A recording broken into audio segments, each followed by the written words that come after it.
Time is 3 p.m. Our first order of business is the approval of the agenda.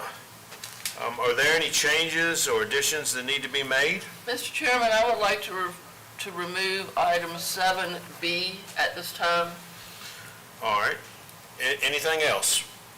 If not, we'll go ahead and ask that we remove item B, tax exemptions for nonprofits, and we also approve the agenda. All in favor, please signify by saying aye. Aye. Any opposed? Motion carries. Next, I'd like to ask Mr. Drew Wade to lead us in the invocation and the Pledge of Allegiance. Let's pray.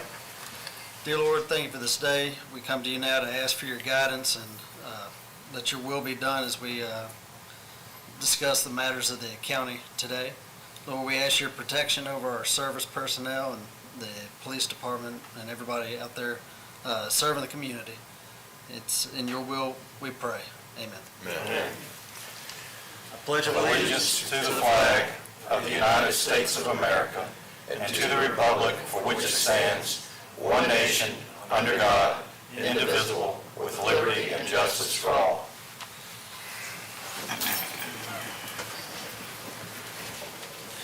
Thank you, Mr. Wade. Okay, next we have citizen comments. I would just like to state that for the record, keep your statements to 3 minutes, and please state your name and your district of residence. So we'll go ahead and Mr. Rogers is getting the list. If anyone is signed up, we'll wait for him to re-enter the room, then we will begin our citizen comments.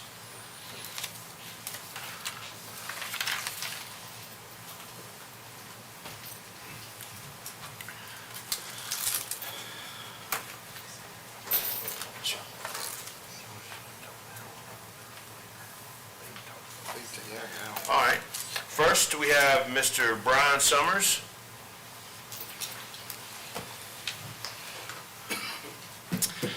Good afternoon. My name is Brian Summers. I'm one of the vice presidents at S&S Machine at 131 Crennel Drive in Madison Heights, Virginia. I'm here with my father, CEO and President Gregory Summers. It's a manufacturing and job shop business.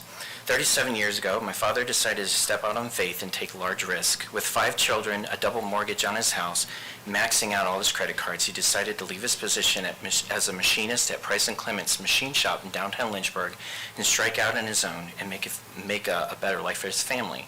Things were very difficult at the time, and as a kid I remember Christmas with only construction paper and some markers between us 5 kids. But soon after, with God's blessing, S&S Machine became one of the fastest growing businesses in Virginia. My dad chose to start his business across from the Country Corner Market in Elon. And after a year's success, he built the first of 4 businesses in Madison Heights. Some examples of our current local job shop customers are Clorox Glad Bags, Frito-Lay, Abbott Nutrition, BWXT, Framatome, Georgia Pacific, Greif, and many more. After 10 years and around 50 employees, contract with a major and local manufacturer ran out. We needed to work to keep our skilled workforce busy. My father got the idea to manufacture archery products during the slow economic business conditions, which resulted in added work for our employees. So after 27 years, we are one of the largest and most respected archery manufacturers in the world, and our products have won gold, silver, and bronze in the Olympic sports. We make archery releases, sights, scopes, stabilizers, and finger tabs. You can find our products worldwide wherever archery equipment is sold, and here in the States you can find our products in pro shops like the new Reedy's Archery here in Amherst, and Amherst Arms and Archery in Madison Heights, as well as like Bass Pro, Cabela's Academy, Dick's, Shields, and many others. We stand before you here today to say thank you. Thanks for 37 years of conducting successful business here in Amherst County. Currently, we find ourselves having outgrown our facilities at our Crennel Drive location. We are very excited about Lot 3 and the Amelon Commerce Center. One advantage is that it keeps our manufacturing and machining buildings at Crennel Drive closer to our assembly building should it be constructed on Lot 3. Another advantage is that it allows us to maintain and grow our good relationship with Amherst County, where we have resided for these many years.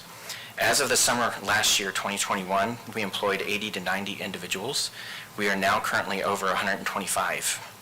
As of yesterday, we started running a new billboard advertising campaign in Lynchburg and Madison Heights, where you'll see right in front of like the new Waffle House.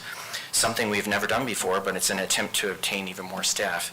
The message on the billboard says, "Learn a trade while getting paid." Our business sales are so strong that we have had over 7 months of back orders now since the summer of 2020. We do not see a slowdown in sight. We are in the process of purchasing 3 new production machines costing nearly $500,000 each to help catch up with the orders. One has arrived and the production started this past Friday. Please know that we are very happy in Amherst County and would like to continue here for many years to come.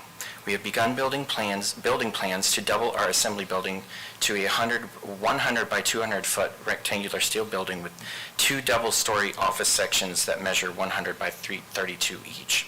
These double-story areas will tie together with an angled 32 by 32 foyer in between, and these areas will be constructed of stone and brick masonry.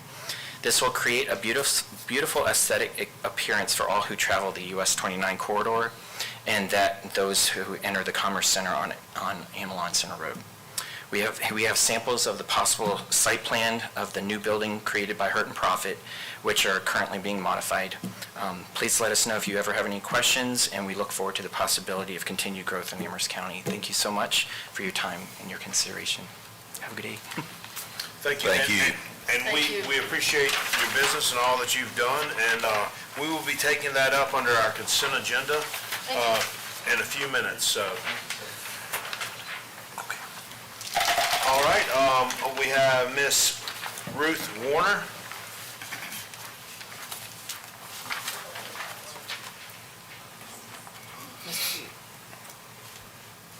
Daniel Warner, District 2, 885 Bearfield Road, Amherst County. So just a reattack on what's going on at Milk Creek. Survey is underway, and not to repeat, beat a dead horse, but my major point of concern remains, as stated last time, if impact studies have been done, how this will impact us ecologically, and of course, for what we cherish, the aesthetics, the ecological value. I don't know how to monetize that, but I guess my question is, when and if has that been conducted? Mr. Warner, we're not going to answer any questions at this point. What we're going to end up doing here in the future, in the short future, is when the survey is complete, we will bring that back before the board, and we will have a discussion at that point in time. And so that's what we will do moving forward. So as of this time, that's the route we are going. And then just, again, a comment would be, have alternatives been considered, that would still be complementary to the end state desired? Certainly, we will consider all alternatives and see if the project is even feasible at that point in time. So we understand your concerns, and we appreciate you coming here this evening. Yeah, and then just a concluding note, I genuinely do care, for our future generations of what this is going to look like. And by no means should anyone be shortchanged, but, it's a weird animal. We talk about, stability or sustainability and preservation. As we know, macro and micro evolution's happening every moment. So I understand that argument. And like I said, I am working on my master's in natural resource management with Virginia Tech, and my professors agree this is of grave concern. So I am concerned. Thank you. Thank you. Anyone else wishing to speak, please come forward and state your name and district.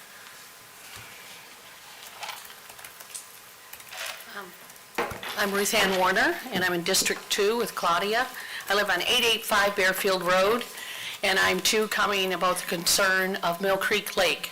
So I'll ask questions, and of course you don't have to answer them. You'll be doing that later, you said.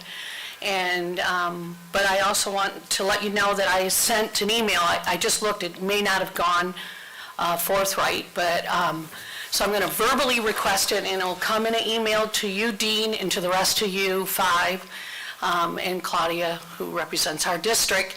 And that is, I am requesting a FOIA request on all comments, information discussed on Mill Creek.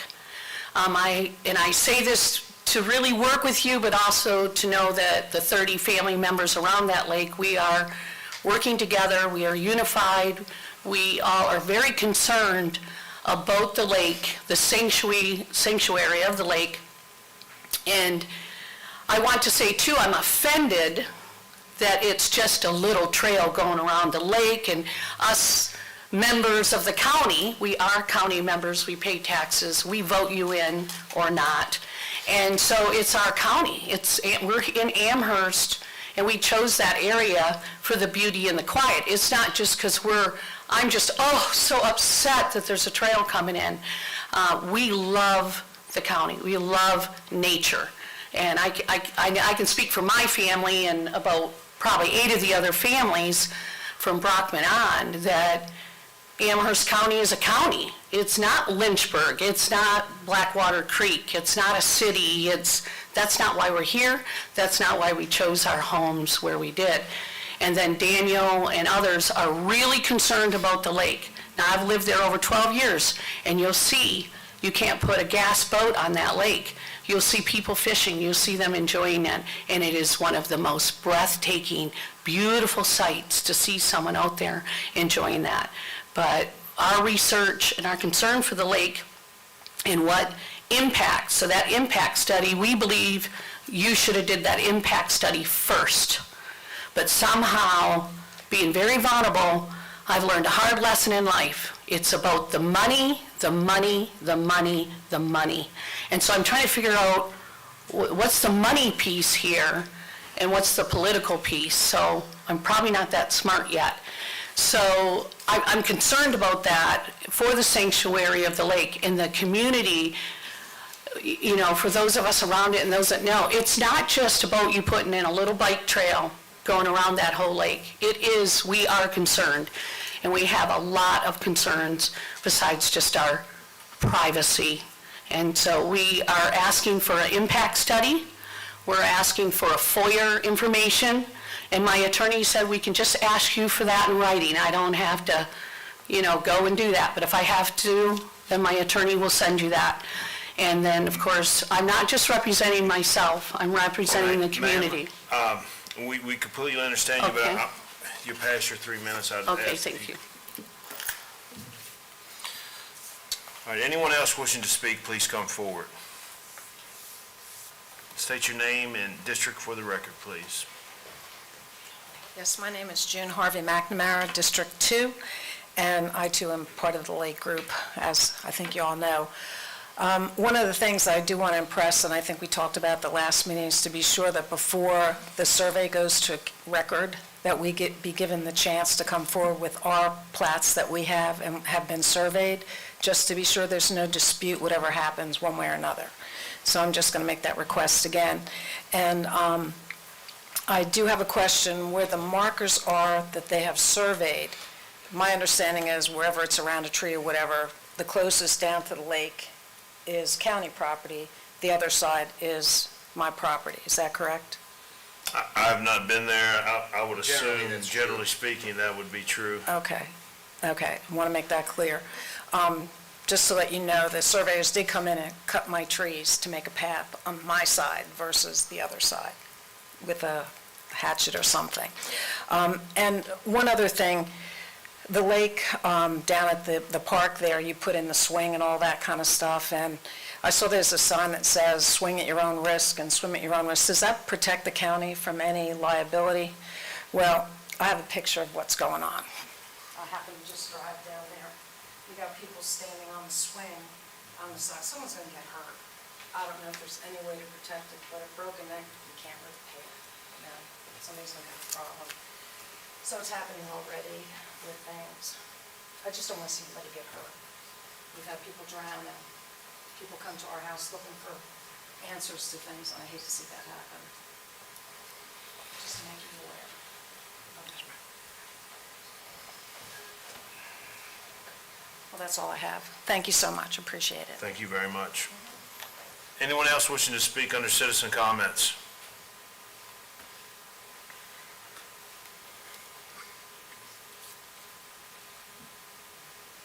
Please state your name and your district, please. Lindell Sandage, District 2.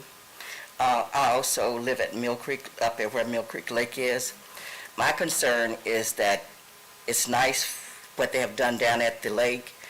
But every day, just about, we get trash that people leave from down there with all the trash cans, and they take it and throw it up on our property, all up and down the roads, on both sides of the roads, that we have to clean up all the time. And also during the night, 1 and 2 o'clock in the morning, 3 o'clock in the morning, we got cars and trucks coming up and down the road, stopping, loud music that we didn't have before, and they're speeding down there. We have children that live there, and I'm afraid that they're going to end up hitting somebody's children. They come down there and they're driving very, very fast, and we were wondering if they could put some kind of speed bumps through there, because we didn't have that before, and now we got all kinds of, noise and driving and fast driving, that somebody's going to get hurt. All right, we'll certainly take that into consideration and talk with our Parks and Rec Department. Is there anyone else wishing to speak? Seeing none, we'll go ahead and close citizen comments. Mr. Chairman, before we... Oh, okay, I'm sorry. Before we get off of Mill Creek Lake, I was down there yesterday, my husband and I were down there because it's beautiful. It's beautiful, and Brian, I want to thank you for the work that you've done down there and to keep it clean. If people are going down there and acting a fool and they're not doing what they're supposed to be doing and acting right, you're right, that does need to be addressed, and we can talk to the sheriff's office.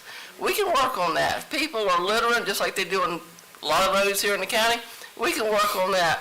But again, I just want to thank all the people who have worked so hard to make Mill Creek what it is right now. Thank you. Hi, my name is Hazel Charlton Sandage. I own a piece of property up there too. And they have a lot of stealing up there too. They stole my pedal boat. I don't know how they got away from down there, but it's gone. Somebody stole it. That's all I have to say. Thank you, thank you. Is there anyone else wishing to speak?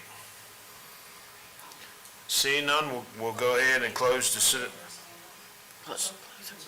would you like to speak under citizen comments? Well, okay, I'm not prepared, but, in regards to the bike, I'm Victoria Warner, by the way. I live on 885 Fairfield Road. In regards to the bike trail, I guess I just want to say I'm against that, and that would not be a good idea. So, thank you. Thank you. All right, thank you. Anyone else wishing to speak? Seeing none, we'll go ahead and close citizen comments, and we're going to move on to ordinance first read, ordinance 2022-0007, amending subdivision plating requirements. Mr. Mark Popovich, I believe you're up. Yes, Mr. Chairman. The proposed amendment to the zoning ordinance relates to providing for the ability to do family member subdivisions by including aunts, uncles, nieces, and nephews as well as considered part of immediate family as permitted by the statute. Board, are there any questions for Mr. Popovich? If not, I'll entertain a motion. Mr. Chairman, I move that the board recommends ordinance number 2022-0007 for advertising for the public hearing for the June 21st meeting. There's a motion on the floor by Mr. Ayers. All in favor, please signify by saying aye. Aye. Any Nay. opposed? Any opposed? Nay. All right. Next, we will move on to the consent agenda. Are there any questions regarding the consent agenda?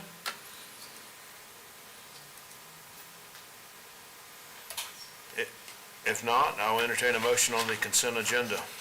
So moved. There's a motion on the floor by Mr. Martin. All in favor, please signify by saying aye. Aye. Abstain. All right, and Mr. Wade will abstain. Any opposed? Motion carries.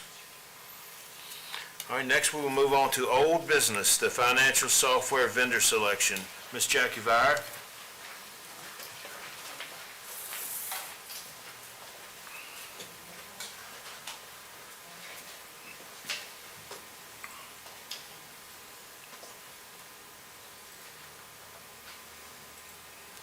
And this will be an update on our vendor selection for our financial software. Yes, sir. We're here today to tell you we have chosen our vendor. after a very lengthy process. The process began back in July of 2021 with the initial kickoff meeting with their software committee.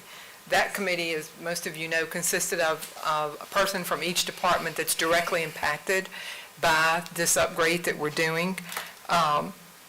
We also, following an in-depth RFP process for a software consultant, even before that, we unanimously chose Virtual IT as that consultant, and I have them here with me today as well. The vendor that we have selected is called RDA Systems. We have, Rainey, four vendors that submitted proposals, and we unanimously, at the end of the process, chose this vendor and felt that they would be a good fit for us for as far as the cost and what we were looking for to fulfill the needs as a replacement for Brighton Associates, which we've had 33 years. So this has been a long time coming, but we're finally there.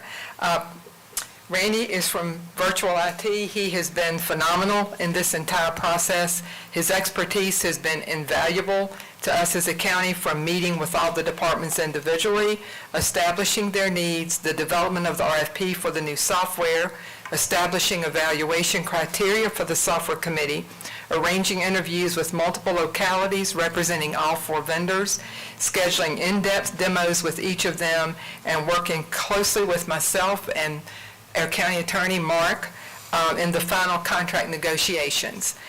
Randy and Virtual IT will remain under contract with us through the entire process of implementation to ensure we as a government have the best possible outcome and utilization of our new software package and complete this in a timely manner, which we're hoping will be roughly a 2-year time frame.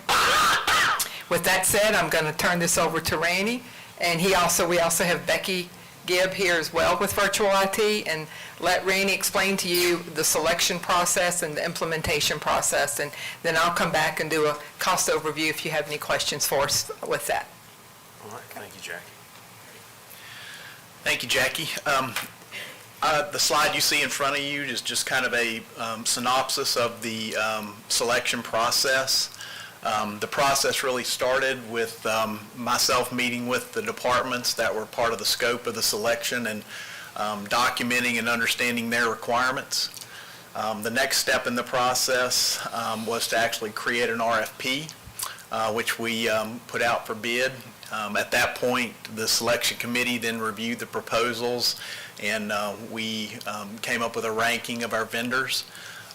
At that point, then we also did reference checks, so we spoke with a number of localities with the vendors that we had shortlisted to understand their experiences with the products and understand if they had any issues or problems or overall their overall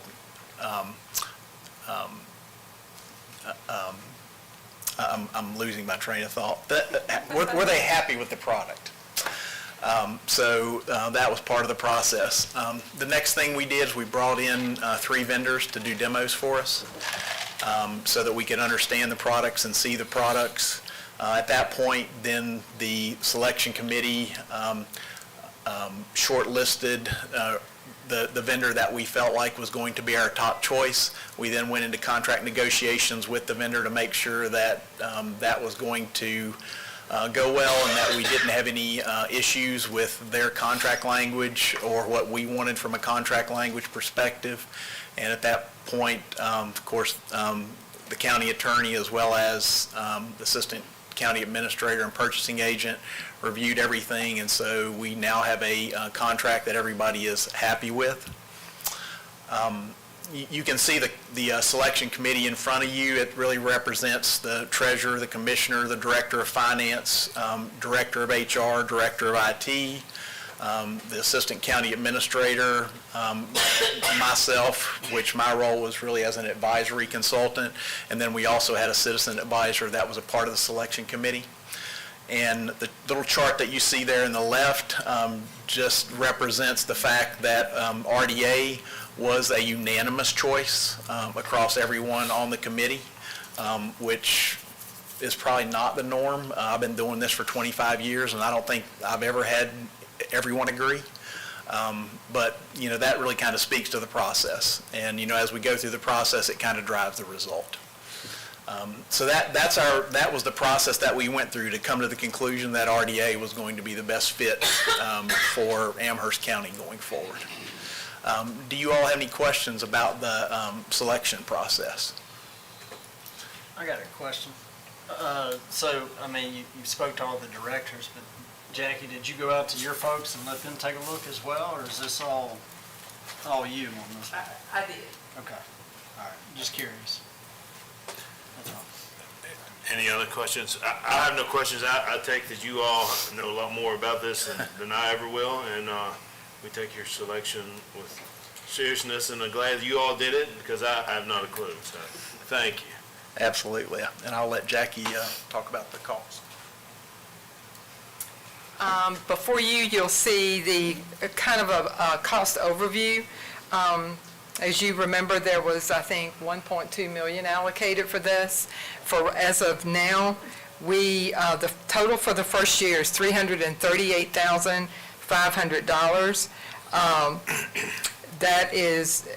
And then the recurring fees are roughly 42, over a 5-year period, the recurring fees, which will be software support and the cloud hosting server, and those total everything to be $528,577. That includes customizations, it includes travel, data conversions. Randy, what can you think of? And the support, I will say this, the software support fee, $39,000 do it go live, cloud server, $3,000 at go live. Years 2, 3, 4, and 5, running from 44 to 51. That actually is very in line with what we're paying our current software provider. That they are roughly, I think it's $43,000 now. So that's actually excellent for that. So I guess our total first year would be $452,840 with recurring cost and one-time implementation cost. And, with every project, you plan a budget, and, that's my job. That's been my job for 30 years, is keeping people on time and on budget. I'll let you get this thing. And so, Jackie kind of gave you the synopsis of the costs, and that's part of our contract review process. We want to make sure that these costs are accurate and that they're going to stay on budget. The contract language is such that, we want to hold the vendor's feet to the fire when it comes to these costs, and I feel pretty good about the contract. I've done probably 20 of these or more, and the contract language is really the key to these types of contracts. And so I feel real comfortable with RDA. I feel comfortable with these costs. And, the fact that we could keep the recurring cost at very near what you're paying today, that is not the norm in the state of Virginia today. Most people go from $100,000 a year to $500,000 a year. So that's more the norm. So the fact that we could keep your recurring costs at about the same thing you're paying today, but give you a much better product, that's a huge win, and that's a huge win to have RDA be able to do that. So I just wanted to add that.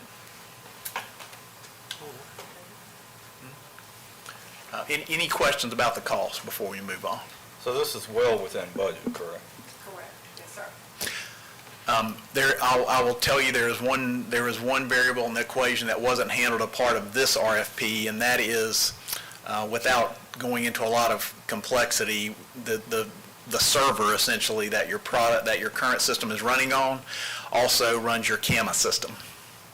And so to get rid of that server and phase it out, we will have to replace the CAMA system.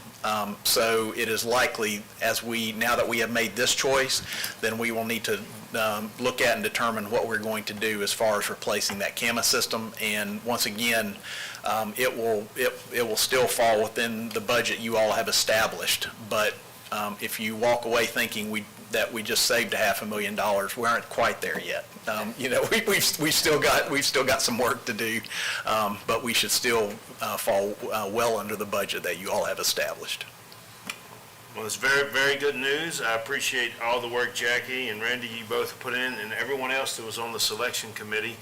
I know it was probably a monotonous job, but looks like we've got a good product here at a good price, so let's hope it helps our financial system work better, as we all understand the complexities of that, so let's hope that works out in favor for us, so thank you. Yes, absolutely.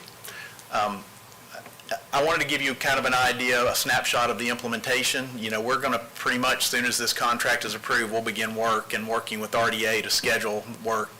This project will really be broken into two phases. The first phase will really be the replacement of the financial system. And our target, with the financial system, there's two times of the year that are feasible to go live. One is the first of the calendar year, and the other is the first of the fiscal year. We're going to aim for the first of the calendar year because we don't want to wait another 6 months to go live. So our target is January for the financial system. The second phase is the tax billing component. And so once we go live with the financial system, then we'll work on the tax billing component of the system. And, you know, once again, there's a good time and a bad time to go live with that as well. And so, you know, we're targeting a June, July go live for the tax billing system. This schedule is aggressive, but it's feasible. It just means that everybody has to do their job, and we have to stay on point and stay on task to get this work done, which your folks, I have no doubt, will do that. They've been a pleasure to work with so far, and I don't expect anything any different as we, you know, walk down this road.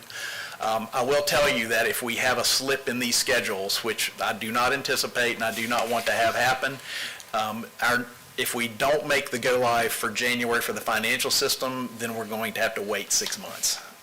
It will be July before we're able to go live. Tax billing, similar situation. You know, we have a window of time that we can go live with these systems, and so we need to hit these dates, or it's going to push us out 6 months. So we don't want to have that happen. Questions, schedule-wise? I have none. So I just wanted to emphasize a few things. You know, a system is a piece of software, and, you know, it's still all about the people and the processes. And so I can guarantee you, as we've already started looking at this, you know, as we begin to implement this system, we will probably be making changes in the way that some of your business processes work. You know, your leaders in these departments are going to be the change agents, and they're going to be working with your departments very closely. The process owners may change. You know, there may be a department that's doing something today and it may fit better in another department, and so there's going to be that type of thing that will happen as well. And, you know, we really want to follow best practices. So we want to have everything aligned, working correctly, and we want to do business, you know, the way that the system wants us to do business. We don't want to go and make a bunch of modifications to a system to customize it and adapt it so that it can't be supported. One big change with this system is it does support a lot more interaction from the departments. And so, you know, we want to empower the departments to do their jobs, and that's where we're going to gain a lot of efficiencies as we implement this new system. So that's definitely going to be a change. And along with that is going to be training for those departments. That will be critical, because as we empower them and we give them new tools to work with, we've got to make sure that they're trained to be able to use those tools. So that will be a key part of this project. And then employees are going to benefit as well. And you know, I didn't mention it here, but, you know, employees and citizens, because employees are going to benefit because they're going to get tools to help them see information that's important to them in terms of their benefits, their pay, that type of thing. And then citizens are going to get new tools to help them interact more with you all from a paying their tax bills, getting information. So the tools on the citizen side are going to also greatly improve. So we've got a lot of work to do, but those are just some things that I wanted to emphasize related to this project going forward. Questions? Well, as I said before, thank you all for the presentation, and thank you for all the information you provided us. We'll see how the implementation goes. Hopefully it all goes smoothly, but appreciate your work and your effort. Thank you. Absolutely. Thanks for having me. I look forward to continuing to work with you all. Thank you. Switch it back. Oh, you did, okay. Thanks. All right. Sounds like good news. Mr. Rogers, we have the county administrator's report. Yes, sir. I have several items, and before I get started, I'd like to invite Randy Nixon to come forward to make an introduction. And while he's coming forward, I'd like to address the board to see if you all want to hold your meeting on the 5th of July. Traditionally, you tend to cancel that particular meeting in July, and want to know whether you want to do that again this year. I would say yes. I think we were all in agreement. Do you want a motion? Please. All right, I make a motion that we cancel the first July meeting of 2022. All in favor, please signify by saying aye. Aye. Any opposed? Motion carries. Mr. Chairman, Yes. we may need to back up. Mr. Rogers, didn't you need a motion on this software in order for the board to? We do need it. Yes, All right, Mr. Chairman, I move that the Board of Supervisors approve the software contract between RDA and Amherst County and authorize the county administrator to sign the contract. Any questions? Motion on the floor by Mr. Ayers. All in favor, please say aye. Aye. Any opposed? Thank you, Mr. Ayers. Okay. Mr. Nixon. I'm here. Good afternoon. We're excited to announce that we have hired a recreation specialist. We stole her from Sweetbriar College. She was the lacrosse coach there, and she's an Amherst resident and I believe born and raised here. And I'd like to ask Elizabeth Parr to come up, who is here. She snuck up behind me. Elizabeth is going to be our new recreation specialist, and I'm going to turn it over to her to tell you about herself for a little bit. Welcome. Hi, thank you. Like Randy said, I got my undergrad at Sweetbriar. I've coached lacrosse there for a couple years. I got my master's in adaptive sports up in Pennsylvania, and then briefly worked in Colorado for the National Sports Center for the Disabled. Came back to the area, and I've been coaching lacrosse again, but I'm excited to get into the recreation area, so happy to be here. Well, it's a pleasure to have you. We appreciate you, and you're homegrown, so we certainly do like that as well. So good luck on everything, and Thank you. Welcome. Thank you. Thank you. Tk you. The next item, Mr. Chair, I would like some guidance on the board, is with regard to your annual strategic planning workshop. We tend to hold that in August and on a Monday. Can the board select a Monday in August together now so that we can begin planning for that event? What event? I'm sorry. I'm looking for a Monday in August at which all the board members can gather for the day to do planning. This is how we kick off our next budget year and receive guidance to the staff on what objectives you all want to see accomplished in the coming year. I can do any but the 22nd or 29th. How about the 15th?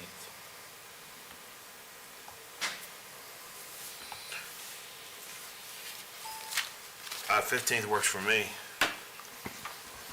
I'm good with it. All right, Make it work. so we'll make that Work for you. August 15th. Okay, Joy, it's August 15th.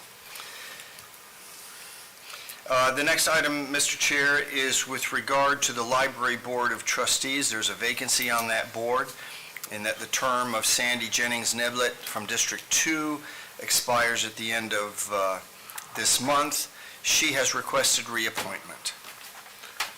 All right, seeing that there's no one else that has come forward, I will go ahead and make the motion that we reappoint Sandy Jennings Niblett to the Amherst County Library Board of Trustees.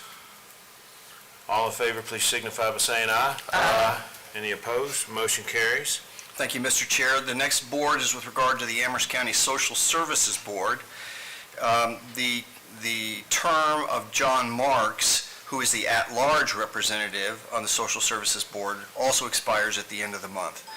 Mr. Marks has submitted a letter of interest to be reappointed, as have we also received letters of interest from Sherry Temple, Nicole Maynard Arami, and Ayana Jackson Gillis. and they have also requested appointment to the Social Services Board. So I need to know whether you want to reappoint Mr. Marks or conduct interviews of the other interested parties. How would you like to proceed? Mr. Chairman, Mr. Marks has done a good job as far as I'm concerned with the Social Services Board, and I'm fine with reappointing him. Of course, the rest of the board has their comments, but Johnny's done a good job. I'll agree. He's detail-oriented, he knows the numbers, and he's great to have on that board. I sit on that board, and he is the heartbeat of the board. So there's no further discussion. I'll go ahead and make a motion that we reappoint Mr. John Marks to the Amherst County Social Services Board. All in favor, please signify by saying aye. Aye. Any opposed? Motion carries.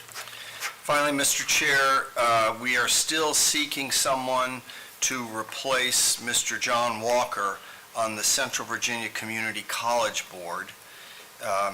We have continued to advertise that and approach individuals to see if anyone would like to serve in that capacity, and we do not yet have anyone expressing any interest. So I bring that to your attention and seek your guidance whether you want us to continue to re-advertise or perhaps one of you have someone in mind.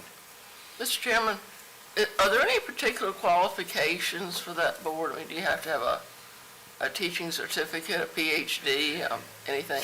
No, ma'am, it's a community board to advise the community college. So, I mean, one person I approached was Paul Kilgore, but he's just busy with so many other boards and service opportunities. But no, there are no special qualifications. Well, I know in the past that we've had boards where we couldn't find anyone and we decided not to advertise for a little while and then advertise again. We could do that, or we could just go ahead and try to re-advertise. It's whatever your pleasure is. I think it should stay open and on our website.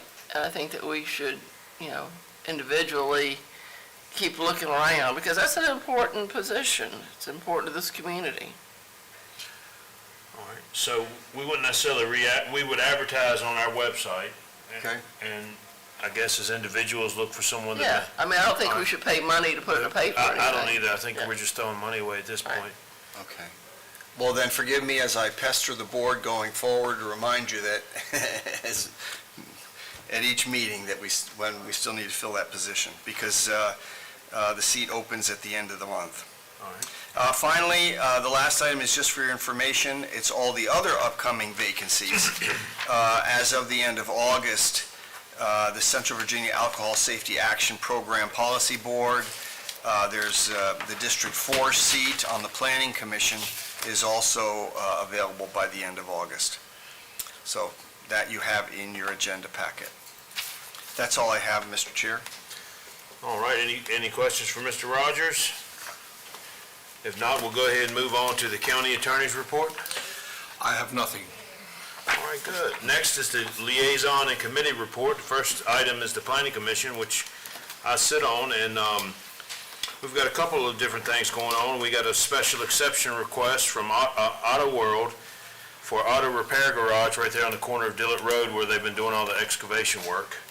That passed. Then there's a short-term tourist rental, which they've been fairly popular recently. I believe that's out on 151. And then we're going to have a couple rezoning requests, one by Rowan Holdings on 9.9 acres for down there, the Tyler track. We discussed it earlier in the Amherst County Service Authority meeting, but right there across from the La Coretta, they're proposing, I think, 108 units, 2 different buildings.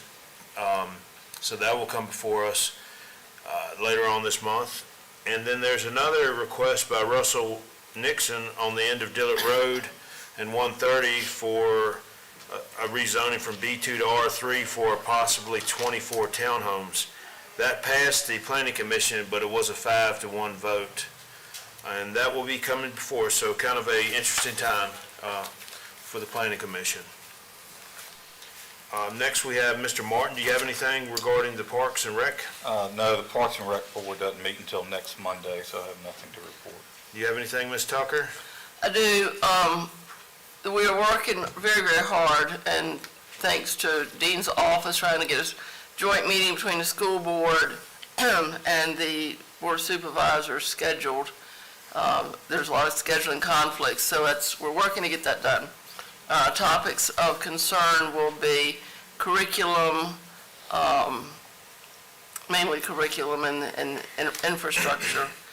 I understand that we have lost some more teachers.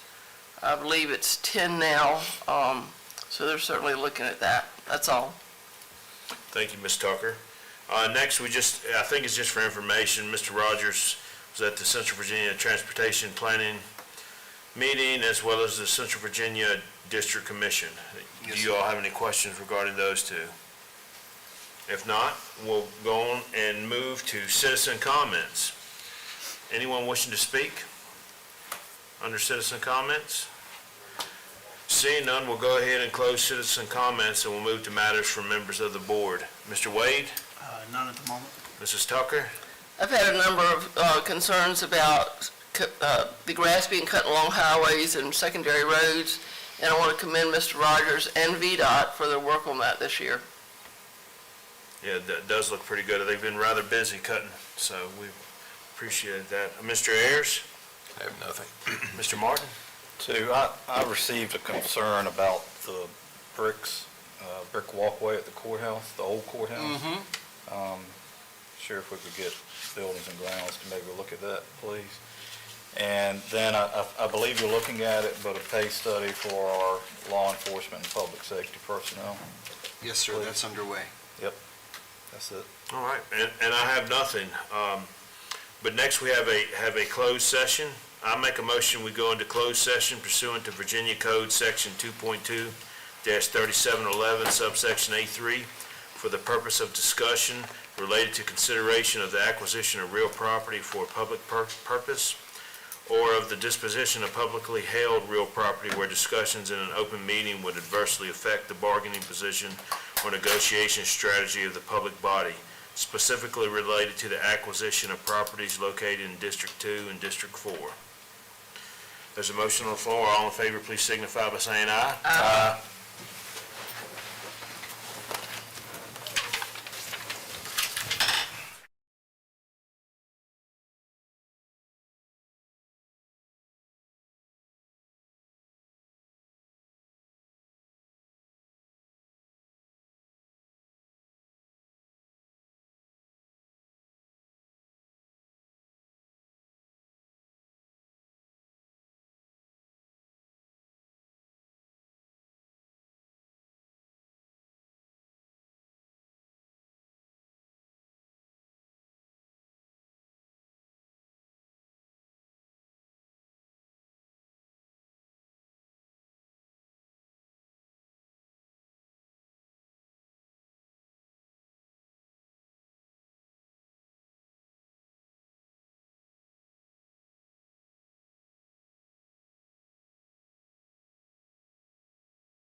Thank you, ladies and gentlemen.